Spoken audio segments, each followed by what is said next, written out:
بسم اللہ الرحمن الرحیم۔ السلام علیکم، میں ہوں Ibrahim, researcher and expert of Islamic law. پچھلی ویڈیو میں ہم نے بات کی ہے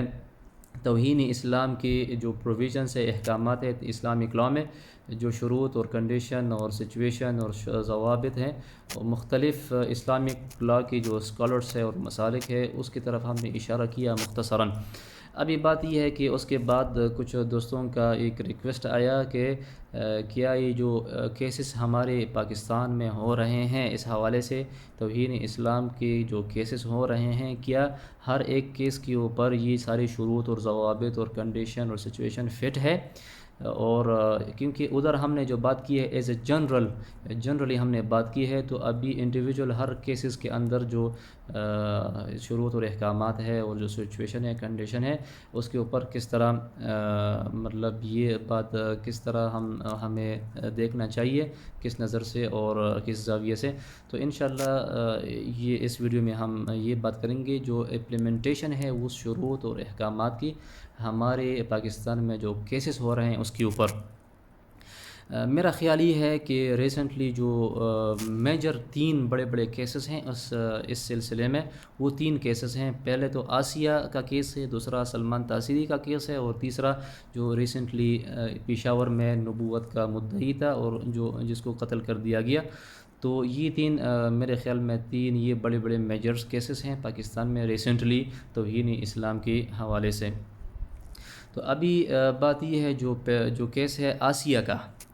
وہ اس کیس میں تو اسلامک لا کے جو نکات ہے وہ یہ ہیں کہ پہلے تو یہ لڑکی، یہ جو خاتون ہے، یہ غیر مسلم تھی، کرسچن ہے، صحیح ہے، وہ شروع سے مسیحی ہے۔ دوسری بات یہ ہے کہ یہ خاتون ہے۔ تیسری بات یہ ہے کہ کیا اس کے اوپر یہ جو الزامات ہیں یہ ثابت ہوئے ہیں، کیونکہ میں نے سنا کہ کیونکہ یہ جو ایک جھگڑا ہوا، لڑائی ہوا گھر میں کوئی کھیت اور زمین کے حوالے سے، تو اس کے اوپر یہ الزامات لگ گئی ہے۔ ابھی بات یہ ہے کہ کیا یہ الزامات صحیح ہے اور اس کے اوپر ثابت ہے یقیناً، یا ایسے دعویٰ یا صرف الزام ہے۔ چوتھی بات یہ ہے کہ یہ جو اس نے جو بات کہی ہے، کیا یہ توہین کا مترادف ہے کہ نہیں۔ بڑا مسئلہ یہ ہے کہ ہمارے لا میں کوئی ڈیفینیشن نہیں ہے کہ کون سے بات توہین کے مترادف ہوتے ہیں۔ تو کیا اس نے جو بات کیا ہے، آیا یہ توہین کا مترادف ہے کرسچن سے؟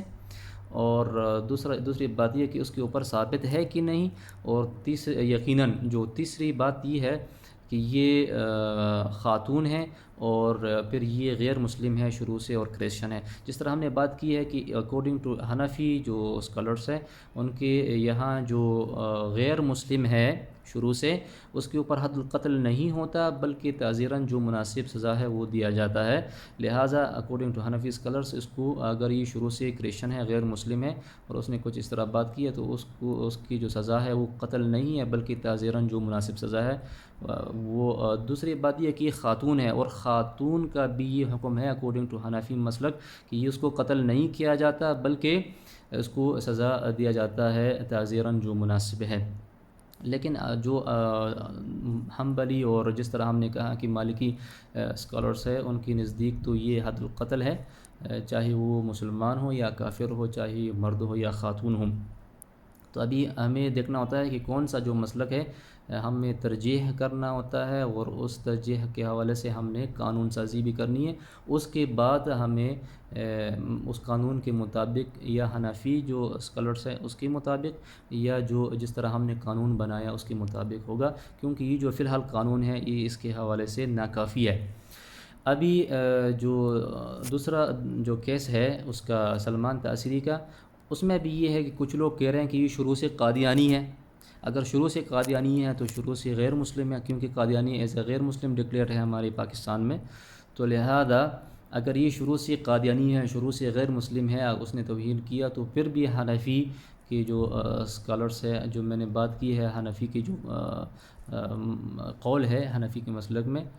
حنفیہ مسلک میں قول جو ہے، کیونکہ اس کو اگر شروع سے کافر ہے تو اس کو حد القتل نہیں ہوتا بلکہ تعزیراً سزا اس کو دی جاتی ہے۔ اگر یہ مسلمان ہے شروع سے اور قادیانی نہیں ہے، پھر بھی یہ دیکھنا ہوتا ہے کہ کیا اس کو 3 دن تک اس کو مطلب اس میں توبہ کے لیے اس کو وارننگ ہم نے دی تھی. اسلامک جو گورنمنٹ ہے اس نے 3 دن تک اس کو رکھا توبہ کے لیے کہ نہیں، کیونکہ وہ حنفی کی جو اسکالرس ہے اس کے مطابق جب بھی کوئی بندہ مسلمان ہو پھر وہ کافر ہو جاتا ہے، مرتد ہو جاتا ہے، تو 3 دن تک اس کو اور رکھا جائیں تاکہ وہ توبہ کر دے. کیا اس کو ہم نے رکھ دیا توبہ کرنے کے لیے 3 دن کے مہلت دے دیا کہ نہیں؟ اور تیسری بات یہ ہے کہ اس نے آخر میں معافی یا معذرت یا توبہ کیا ہے کہ نہیں کیا، یہ بھی مسئلہ ہے. کیونکہ کچھ لوگ کہہ رہے ہیں کہ اس کا آخر میں اس کے ایک ویڈیو آ گیا کہ مطلب ہم نے معذرت کیا ہے اور اس نے مطلب معافی مانگی ہے. تو اب بات یہ ہے کہ اگر اس نے معافی مانگی ہے، اگر اس نے معذرت کر دی، اگر اس نے توبہ کیا ہے اور شروع سے وہ مسلمان ہے، اس کو 3 دن تک ہم نے وارننگ دے دی، ٹھیک ہے، اور اگر وہ شروع سے مسلمان نہیں ہیں تو پھر بھی اس کو حد القتل اکارڈنگ ٹو حنفی مسلک کا جو قول میں نے بیان کیا تھا پچھلی ویڈیو میں، اس میں یہ ہے کہ یہ اس کے اوپر حد القتل نہیں لاگو ہوتا. ابھی بات یہ ہے کہ اس کے سچویشن کیا تھا، ٹھیک ہے، اس نے پہلے سے مسلمان تھا یا پہلے سے کافر تھا، یا اس نے بعد آخر میں معافی مانگی یا نہیں مانگی، اس نے معذرت کیا یا نہیں کہ اس نے توبہ کیا یا نہیں کیا. اور اگر وہ اس کی شروط اس کے اوپر فٹ ہوتا ہے، اگر وہ حد واجب القتل ہو جاتا ہے تو اس کا جو قاتل ہے ممتاز قادری اس کے اوپر پھر قصاص نہیں لگتا. اگر وہ واجب القتل نہیں ہو جاتا، وہ معصوم الدم ہوتا ہے اور اس کے باوجود اس نے قتل کر دیا اس کے قاتل نے، تو اس کے قاتل کے اوپر حد القصاص نافذ ہو جاتا ہے. لہٰذا یہ اس سچویشن کے اوپر مطلب یہ ڈیپینڈ آن دس سچویشن سے. ابھی جو تیسرا سچویشن ہے وہ ہمارا پشاور میں جو ریسنٹلی کیس آیا نبوت کا جو مدعی تھا، تو کیا یہ شروع سے قادیانی تھا؟ کچھ لوگ کہہ رہے ہیں کہ شروع سے یہ قادیانی ہے. اگر یہ شروع سے قادیانی ہے اور اس کا یہ ختم النبوت کا عقیدت نہیں ہے شروع سے، تو اس کے اوپر حد القتل نہیں ہو سکتا اکارڈنگ ٹو حنفی مسلک، صحیح ہے، بلکہ تعزیراً اس کو سزا دی جاتی ہے. اور اگر وہ مسلمان ہے تو اس کے اوپر ابھی ہم نے اگر اس کو 3 دن تک رکھ دیا، اور میں نے یہ بھی سنا کہ اس کی طرف سے جو ڈیفنس تھا وہ یہ دعویٰ کر رہا تھا کہ یہ جو آدمی تھا ذہنی اور نفسیاتی بیمار تھا اور مینٹل تھا، کہ اگر یہ ثابت ہو گیا کہ یہ بیمار تھا یا مینٹل تھا تو اس کے اوپر پھر یہ سزا حد القتل جو ہے نا وہ لاگو نہیں ہوتا. تو یہ جو ساری شروط اگر اس کے اوپر یہ حد القتل ثابت نہیں ہوا اور اس کے قاتل نے اس کو مار دیا، تو پھر قاتل کے اوپر جو ہے نا حد القصاص ثابت ہو جاتا ہے اسلامک لاء میں. اور لیکن اس سچویشن میں جو قاتل ہے وہ بھی سنا ہے کہ 14 سال کا بچہ ہے اور وہ نابالغ ہے. اگر وہ نابالغ ہے اور مائنر ہے اور اس کی جو عمر ہے وہ کم ہے تو پھر بھی اس کی جو ہے نا اس کے لیے حد القصاص ثابت نہیں ہوتا. لہٰذا یہ ساری جو سچویشن ہے، احکامات ہے اور شروط اور ضوابط ہے، اس کو مطلب دیکھنا چاہیے کیئرفلی اور ویری مطلب احتیاط کے ساتھ. اور کیونکہ یہ ہر بندے کا کام نہیں ہوتا، بلکہ یہ جو انویسٹیگیشن ہے، جو ادارے ہیں جو تحقیقی کام مطلب امور کی بنیاد پہ اور رپورٹیں آ جاتی ہیں، تو اس میں کیونکہ احتیاط اس لیے لازمی ہے کہ الحدود تدرأ بالشبہات، جو شبہات ہیں اس کے حوالے سے یہ حدیں جو ہے نا ختم ہو جاتی ہیں اور دفع ہو جاتے ہیں. کیونکہ حد کسی کو کافر کہہ دینا یا قرار کر دینا یہ بہت جو ہے نا خطرناک بات ہے اور یہ حکومت کا کام ہے. لہٰذا وہ جو موجودہ قانون ہے یہ ناکافی ہے اس غرض سے، کیونکہ 295 کا جو قانون ہے اس میں یہ ہے کہ توہینی مذہبی مقدسات پہلا، اور دوسرا جو ہے توہینی قرآن کا سزائے قید عمر قید، اور توہینی آخری پیغمبر کا سزائے موت، یہ مینشن ہے. لیکن اسلامک لا میں یہ سارے جو توہین قرآن ہو یا توہین رسالت ہو یا توہین پیغمبر ہو یا توہین جو معروف اسلام کی شاعر ہے جس طرح نماز، زکوٰۃ، حج وغیرہ، کہ ساری جو مذہبی اسلامی مطلب شاعر ہے یا قرآن ہے یا پیغمبر ہے یا رسالت ہے یا مطلب جو سابقین پیغمبران ہے، ٹھیک ہے، یا نعوذ باللہ توہین ذاتی الہی ہے، ٹھیک ہے، یہ سب توہین اسلام میں آ جاتا ہے اور توہین مذہب میں آ جاتا ہے۔ لہٰذا میں نے یہ سجیشن دیا کہ توہین اسلام کا ٹائٹل اس کو دیا جائے، اس میں یہ سارے چیزیں خود بخود آ جاتی ہیں۔ اس طرح نہیں ہے کہ توہین قرآن کا سزائے قید ہے، توہین پیغمبر کا سزائے موت ہے اور توہین ذات الہیہ کا کوئی ذکر نہیں ہے مثال کے طور پہ، یہ ساری چیزیں توہین اسلام میں آ جاتی ہیں۔ تو پہلے جو قانون موجود ہے اس کے حوالے سے یہ اس چیز کو امینڈمنٹ ہونا چاہیے، اور دوسری یہ ہے کہ اس میں جو شروط اور ضوابط اور احکامات اور سچویشن ہے اور اس کی جو قاتل ہے اس کی جو سزا لینے والے ہیں ہاتھ میں، اس کے اوپر جو شروط اور سزا اور احکامات ہیں، کیونکہ کس کنڈیشن میں حد القتل ہے، کس کنڈیشن میں سزا ہے، کس کنڈیشن میں تعزیر ہے، جس طرح شروط اور احکامات اور ضوابط ہم نے پچھلے اور توہین کیا ہے اور کون کون سے کیٹیگریز اس کی ہیں اور کون کون سے باتیں اور بیہیویئر اس کے توہین کے مترادف ہے، یہ سب کچھ مینشن نہیں ہے اس قانون کے، جو ہمارے 295 کا قانون ہے۔ لہٰذا جو ہمارے نیشنل سیکورٹی کے جو تقاضا ہے، ملک کی جو حفاظتی تقاضا ہے، وہ یہ ہے کہ جس طرح ایک قانون بن جائے تاکہ اسلامک لا کے مطابق ہو، اسلامک لا کی جو اس کے حوالے سے جو ریفرنسز اور دلائل ہے وہ بھی اس کے حوالے میں مینشن ہو، اور اس میں جو ہمارے اسلامک اسکالرس ہیں، اسلامک لا کی جو لیڈرز ہیں، ہمارے جو ریپریزنٹیٹو ہے اسلامک ٹاس کی، اور اس کی ساتھ ساتھ جو ہمارے قانون دان اور ہمارے جو ادارے کے مختلف جو ادارے ہیں، ریاستی جو ادارے ہیں اس کے ریپریزنٹیٹو وغیرہ مل کے اس طرح ایک جامع قانون بنا دیں تاکہ وہ اسلامک لا کے مطابق بھی ہوں، اور تاکہ عوام کا جو ہے نا اس کے اوپر اعتماد بھی ہو، اور اس کے علاوہ اس قانون میں ملزم کا جو اوپر الزامات ہے اور دعوائیں، اس میں بھی ملزم کو بھی وہ مل جائیں، عدالت اور انصاف مل جائیں، اور عوام اور لوگوں کو بھی انصاف اور عدالت مل جائے،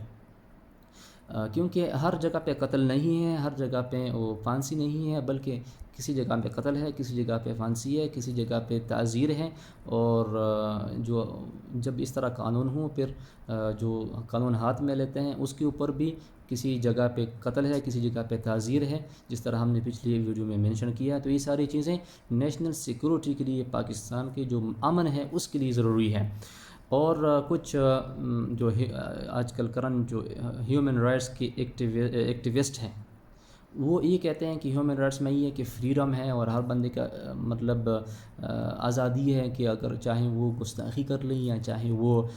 گالی دے دیں یا چاہے وہ توہین کر لیں، بلکہ مطلب اس طرح نہیں ہے۔ یہ اس طرح جس طرح ہم نے مینشن کیا ہے کہ یہ ایک ڈائمنشن اس کا فساد ہے، یہ فساد کے مترادف ہے، اور یہ جو ملک میں دہشت گردی کے مترادف ہے۔ لہٰذا میرا خیال یہ ہے کہ اس قانون کو اینٹی ٹیررزم یا دہشت گردی کی جو قانون ہے اس کے ماتحت یہ قانون مطلب بن جائے اسلامک لا کے مطابق، تاکہ ملک میں اس طرح فساد اور اس طرح لوگ اپنے ہاتھ میں قانون نہ لینا اور اس طرح یہ جو قتل وغیرہ ہو جاتے ہیں، اور یہ نیشنل سیکورٹی کا مسئلہ ہے۔ لہٰذا یہ اولین ترجیح ہے، اور یاد دہانی اس بات کے اوپر کرنی تھی کہ یہ اولین ترجیح ہے ہمارے علماء اور ہمارے جو اسکالرس ہیں، ہمارے جو اسلامک لا کے ایکسپرٹ ہیں، اور ہمارے جو قانون دان ہیں، ہمارے جو ادارے کے ریپریزنٹیٹو ہیں پاکستان کے جو لوگ ہیں، پاکستان کی جو عوام ہیں، پاکستان کی سیکورٹی کے لیے یہ بات لازمی ہے کہ اس طرح کمپلیٹ ایک کامل قانون سازی لیجسلیشن ہو جائیں اسلامک لا کے مطابق، تاکہ پھر کوئی بھی بندہ اپنے ہاتھ میں قانون نہ لے لیں اور ملزم کو بھی انصاف ملے، کیونکہ ہر کیس میں قتل نہیں ہے، بلکہ کس قسم میں تعزیر ہے، کس قسم میں کون سی سزا ہے، کس کیسز میں قتل ہے، یہ سب سارے منشن ہو جائے، کلیئر ہو جائیں، تو اس مسئلے کا حل ہو جائے گا انشاءاللہ۔ اور میں بھی کوشش کروں گا ہمارے جو پولیس ہے اس کے ساتھ کہ اس کی کوئی ڈرافٹ بناتے ہیں، پھر منسٹری آف ریلیجس افیئرس جو ہے، منسٹر آف مذہبی امور، یا جو ہمارے جو آئیڈیالوجی کونسل ہے، اسلامک آئیڈیالوجی کونسل یا فیڈرل شریعت کورٹ ہے یا جو دوسرے ادارے ہیں، اس کو ہم انشاءاللہ پیش کریں گے تاکہ اس طرح ایک جامع مانع قانون ہو جائے، تاکہ عدالت اور انصاف مل جائیں، چاہے ملزم کو بھی مل جائے اور عوام کو بھی مل جائے، اور نیشنل ہمارے جو نیشنل سیکورٹی ہے، قومی امن ہے، اس کا تحفظ بھی ہو جائیں، اور ملک میں جو ہے نا اسٹیبلٹی کا یہ تقاضا ہے، اور یہ جو مطلب فساد ہے اس کے جلد ختم ہو جائیں، اور اس کے قانون قانون کے مطابق سب چلیں گے پھر انشاءاللہ۔ آئی ہوپ اس طرح ہو جائیں، اور نیکسٹ ویڈیو میں ہم ملیں گے۔ اللہ حافظ۔